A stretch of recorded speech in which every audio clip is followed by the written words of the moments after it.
ईश्वर के लिए संगीत। बादशाह अकबर के दरबार के 9 रत्नों में से एक थे तानसेन। वे अपने समय के मशहूर संगीतकार थे। ऐसा कहा जाता है कि जब तानसेन मेघ मल्हार गाने लगते थे तो बारिश होने लगती थी। इसी तरह जब वे दीपक राग गाते तो दीपक अपने आप ही जल उठते थे। एक दिन अकबर तानसेन का संगीत सुनकर खुश हुए और कहा, तानसेन, अब मैं उस संगीतकार का संगीत सुनना चाहता हूँ जिसने तुम्हें संगीत सिखाया है। इस पर तानसेन ने कहा, महाराज, मेरे गुरु तो स्वामी हरिदास हैं। वे तो आपके दरबार में आएंगे नहीं, क्योंकि वे मेरी तरह आपकी नौकरी नहीं करते। वह जंगल में एक झोपड़ी में रहते हैं।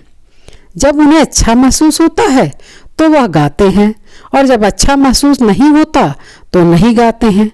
बादशाह अकबर ने कहा कि अगर वे यहाँ नहीं आ सकते तो हम उनके पास जाकर उनकी झलक देखना चाहेंगे। जब वे हरदास की झोपड़ी में पहुंचे तो देखा कि वह झोपड़ी के बाहर चुपचाप बैठे हैं और उनका वाद्य यंत्र पास में ही रखा है। बादशाह अकबर ने कहा, तानसेन, क्या अब यहाँ आने के बाद भी हमें हरदास जी का संगीत सुने बिना ही लौटना पड़ेगा? तानसेन ने कहा, कोशिश करूँगा, थोड़ी प्रतीक्षा कीजिए। तानसेन ने गाना शुरू किया। थोड़ी ही देर बाद जानबूझकर तानसेन ने जरा सी गलती कर दी।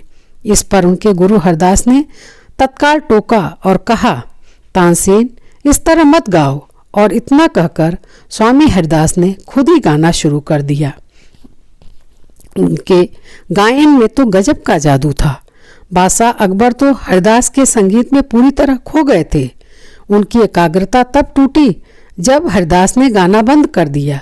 इसके बाद अकबर महल के लिए रवाना हो गए, लेकिन हरदास का संगीत उनके कानों में गूंज रहा था। रात को अकबर ने तानसेन से कहा, तुम सच में बहुत सुंदर गाते हो।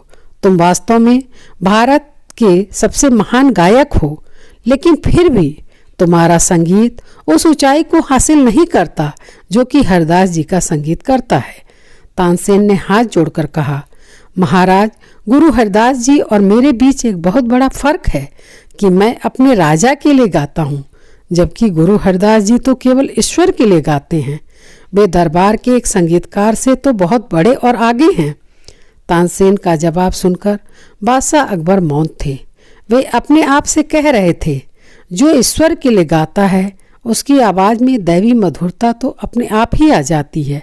यह कहानी हमें यह सीख देती है कि हमारे जीवन में सफल होने के लिए आज़ादी अहम होती है। अर्थात जब हम आज़ाद होते हैं तो कोई भी काम अच्छे ढंग से करते हैं जिससे वह सफल होता है। कहानी अच्छी लगी हो तो कमेंट करके ज़रूर बताइएगा। मेरे इस चैनल को लाइक और सब्सक्राइब कीजिए। धन्यवाद।